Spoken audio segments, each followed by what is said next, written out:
The beauty of April Fools is that it provides a rare one-day window where the professional walls between developers and players finally crumble, where devs can stop worrying about balance or long-term roadmaps and instead lean into pure chaos and fun for a day, which not only pleases the community but also helps with the game's popularity. Supercell has embraced this spirit and delivered some hilarious and unforgettable moments for all of us in Clash Royale ever since 2016. So what are we waiting for? Let's go back to the good old, well, now ancient days where it all began. Clash Royale was released just as 2016 began. None of your heroes or evolutions, heck, not even legendaries before the global launch. Speaking of which, not long after, the game launched globally on March 2nd. Bringing new and innovative game design. The concept, lots of basic but interesting cards, were created alongside Clash of Clans troops, visuals. It was really unlike anything mobile gaming had ever seen before. And despite being new and mostly unknown by the people around the world, Supercell still wanted to do something special for its small fan base on April 1st. And their first April Fool's idea went like this. They took 3 pre-existing cards, Tombstone, Expo, and Mortar, and slightly adjusted them to be a bit more dangerous. How dangerous? Well, Tombstone was changed so it would spawn giant skeletons instead of normal Larrys, and that's exactly as chaotic as you imagined it would be. Mortar was changed so it could shoot goblin barrels instead of its usual rocks. Keep in mind that goblin barrels used to do damage on impact, and you pretty much had a very overpowered evolved Mortar. Maybe they got the Evo idea from their very first April Fool's prank. You never know. And lastly, the funny Expo that had a flaw. It could no longer tell friend and foe apart, which meant friendly fire. As soon as the Expo finished deploying, it would target your towers and troops instead of the enemies. And what's funnier is that you couldn't do anything about it. The enemy either destroyed it for you, or you'd end up 3-crowning yourself. Supercell just leaned into the comedy by reworking the card to actively sabotage the player. It actually made a weird amount of sense. I mean, realistically, how is a massive crossbow supposed to tell the difference between its own team and the enemy? Don't blame the machine, blame the master builder. If he's the one who made it. I don't know. Interestingly, access to this new update was only given to YouTubers who made Clash Royale content. Since regular players couldn't get their hands on this prank, it stayed exclusive to a special developer build Supercell handed out. It was a bit of a bummer for the average player, but since the game had only been out globally for a month, most people didn't even know what Clash Royale was yet. These creator videos basically acted as a massive, funny ad campaign that helped put the game on the map and convinced a ton of new people to finally hit that download button. Heck, some players even fell for it, so it was a massive success for Supercell. 2017 was the biggest and arguably the best year for Clash Royale in its entire existence. The game had grown immensely in just a year, so much so that everyone in their mothers knew and played it. It won Best Game of the Year in 2016. Following that, there were competitions, commercials, memes, a lot of new iconic cards, smoothest and most beautifully detailed animations any mobile game has ever seen. Truly the golden age of Clash Royale. Every OG wishes to be brought back, but 'tis a distant dream. Supercell wanted to bump their pranks up a notch, so on April 1st, they dropped a tweet that just said, "Sneak peek, the future of clan battles." To put things into perspective, this was back when clan battles were the shiny new game mode, and the 2v2 hype was still at its peak, way before clan wars even existed. Everyone loved the 2v2 idea because they were able to play with friends, and the game was more tense and enjoyable. And the teaser they dropped was absolutely cursed. I mean, just look at the state of those king towers. So many of them in line.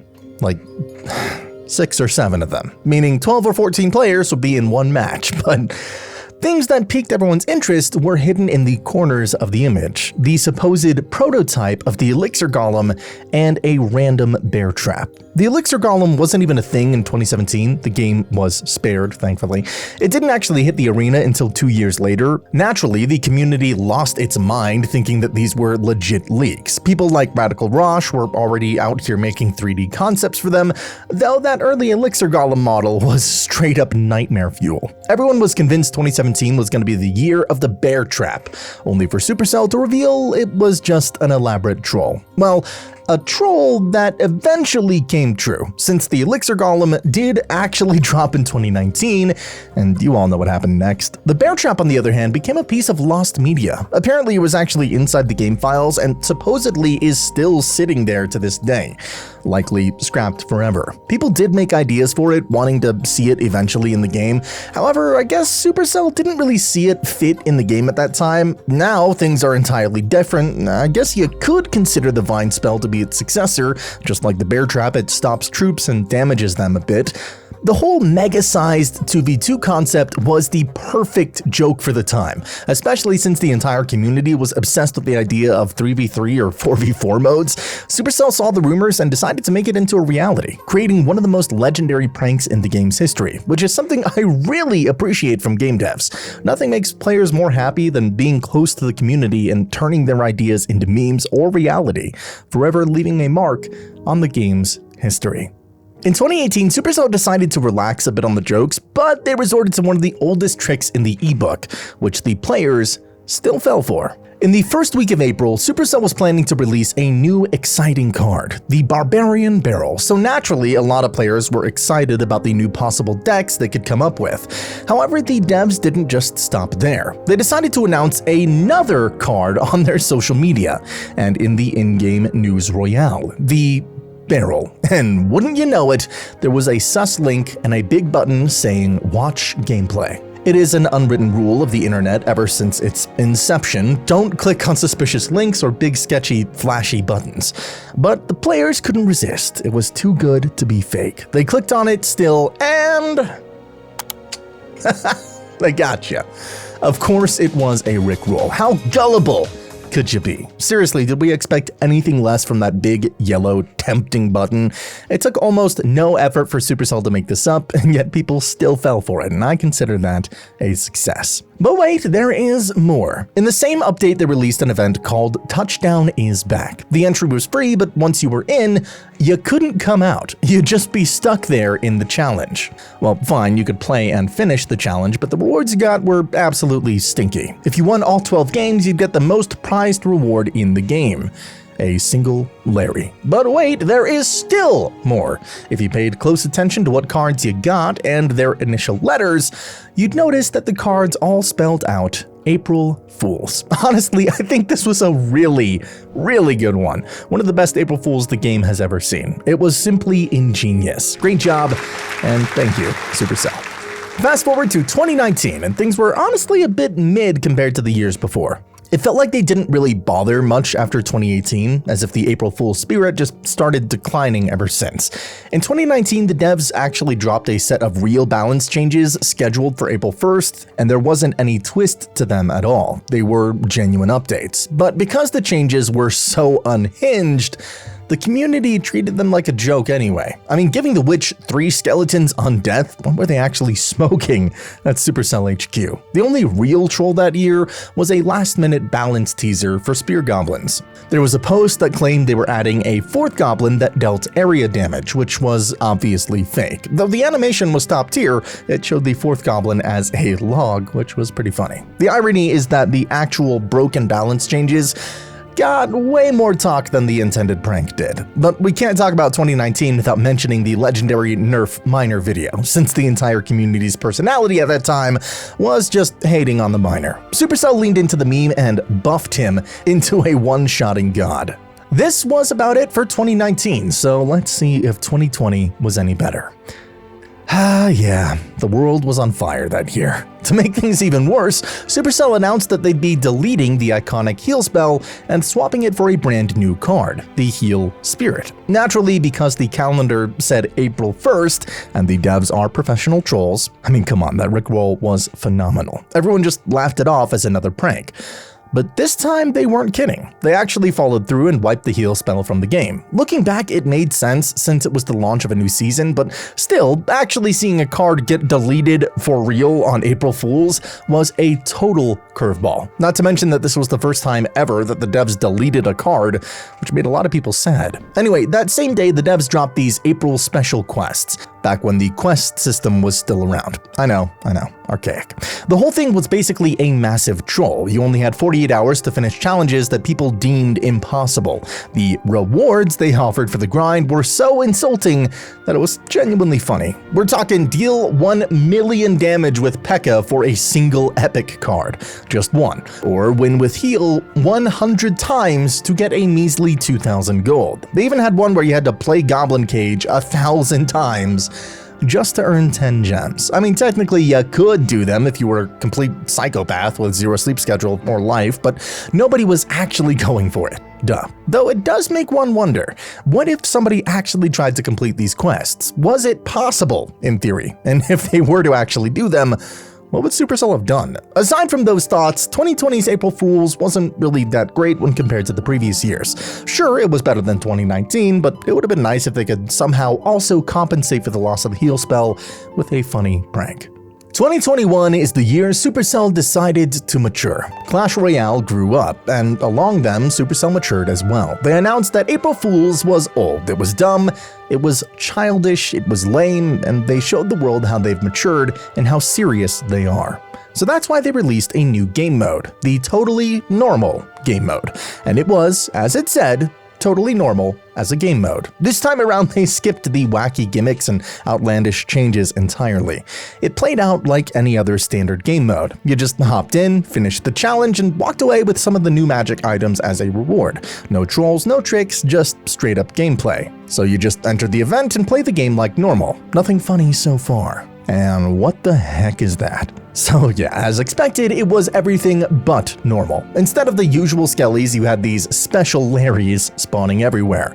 They were ghosts and completely invincible. No card in the game could actually target or detect them, even if they were actively taking damage. Once they locked onto your tower, they just slowly chip away at your health while you just sat there helpless watching your princess tower crumble to literal Larry ghosts. There was actually a way to get rid of them though. The only way to actually touch those ghost Larrys was through spawn damage from cards like the Electro Wizard or Ice Wizard, or by straight up blasting them with a fireball. Obviously, dropping a 4 elixir spell on a single skeleton is a terrible trade, but that was exactly the point. It was just a low-stakes, funny way for Supercell to keep the tradition going without breaking the entire game. Speaking of continuing traditions, why don't you continue the tradition of subscribing to this channel? I mean, it helps us out a lot, and if you're enjoying the video, drop a like as well. That helps us too and motivates us to make more videos. Thank you, and now let's move on to 2022. A lot of people don't know this, but in 2022, on one day of April, Clash Royale was very balanced. In 2022, they followed the same principle as last year, and it might actually take the trophy for the most unhinged April Fool's stunt Supercell has ever pulled. They once again dropped a new event in the party tab called Random Elixir Mode, though they eventually renamed it to the Totally Balanced Game Mode, which, cough cough, you already know it was 101% balanced. Elixir Golem, 1 Elixir E-Giant. Ooh, 9 Elixir Spirit, that's not that good. Wait, but they just fed me. Let's do another 1 Elixir Golem. Another 1 Elixir Golem, 8 Elixir E-Giant, because why not? Oh my word. 1 Elixir 3M. There's no way I just double planted 2 golems. I need to put clone in here. The concept was very, very simple. Elixir cost and advantage? What's that? Every single card in your hand had a completely randomized cost. You could literally drop a balloon for a single elixir, while your opponent might be stuck paying 9 elixir for a measly ice spirit. Since everything was dictated by the holy RNG gods, the games were unpredictable, throwing years of experience right out the window. It was just a ridiculous playground while not really caring about winning or losing. It came down almost entirely to whether you got lucky rolls on your cards, but that was the whole point. It was just a wild way to break the game for a day and remind everyone not to take the latter so seriously, because the meta in those years was everything but calm. By 2023, things took an unexpected turn. People, like before, were expecting an announcement from Supercell about something sus that would indicate an April Fool's joke. But while the real joke wasn't the infamous update for losers that everyone was venting about, Instead, the devs hid a little nightmare in the training camp. They gave trainer Cheddar a massive unholy buff. We're talking about a king tower with 23,000 HP and a deck full of level 18 cards. To add salt to the injury, yeah, he was spamming Mega Knights just to make your life miserable. Beating him was technically possible, but you had to sweat bullets to even stand a chance. Since it was an April Fool's gag, you didn't get any chests or gold for winning, you weren't supposed to win, but the bragging rights were legendary. In fact, I found a guy who actually did, Jake Brito on YouTube, and well, damn, gotta say he held on really well. Then 2024 rolled around, and Supercell decided to trigger everyone's fight or flight response by announcing this on Twitter: the Mega Knight Evolution. Naturally, the community had a collective meltdown because the mere thought of a Mega Knight getting even more annoying was enough to send players into a panic. But they looked at the date, they all sighed a sigh of relief. Until September came and we actually got both Mega Knight and P.E.K.K.A. evolutions. All that prank really did was set us up for the real evolution to come in later that year. Nice. In 2025, there was an unexpected surprise. What would Supercell do now for April Fools? Well, on March 29th, they uploaded a video on YouTube titled Kindest Update Ever. This video, presented by Marco, introduces the Code of Kindness update, which already sounds evil. Cough, cough. It was going to be an update that would benefit the losers. And no, don't worry, no need for the update for losers flashbacks. This time, the losing playing would place second, and emotes would be only restricted for encouragement. If you harassed the loser, you'd get banned. Now already this is pretty funky. There's no second place in matches, either you win or you lose. This was an obvious April Fool's update, but they released it 3 days early, which begs the question, what? Like, actually, if this was their April Fool's joke, why did they release it 3 days early? That's what everyone thought, and they were kinda disappointed, until the 1st of April actually came, and the players were greeted with a mysterious scroll with every point that was announced in the video. And you had 2 buttons, either accept this code or you didn't. The funny part is, it didn't actually let you accept it. It denied you, saying, nah, where's the fun in that, and forced you to deny, which got you a free emote. Honestly, it did fool a lot of people because the expectations were gone because of the video. But hey, they didn't lie either. They were kind enough to give out a free emote, which is pretty cool. So thank you, Supercell. Now please fix the game. Alright, we have 1 more year left, 2026. And man, time flies. Let me see what they did this year. Nothing.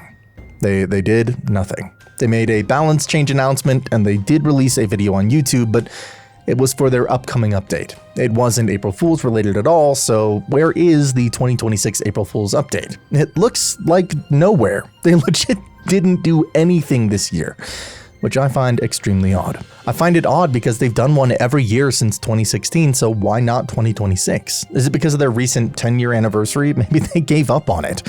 And another reason why I find it odd is that I didn't get fooled this April myself the entire day. No one did anything to me, nor did I.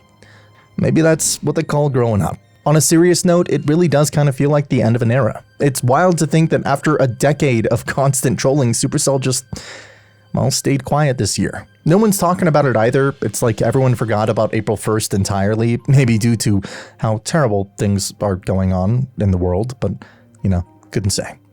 Either way, that is all we have for the April Fools for now. If you want to see some insane card concepts cooked up by the community, you can click this video right here, and hopefully, I'll see you there.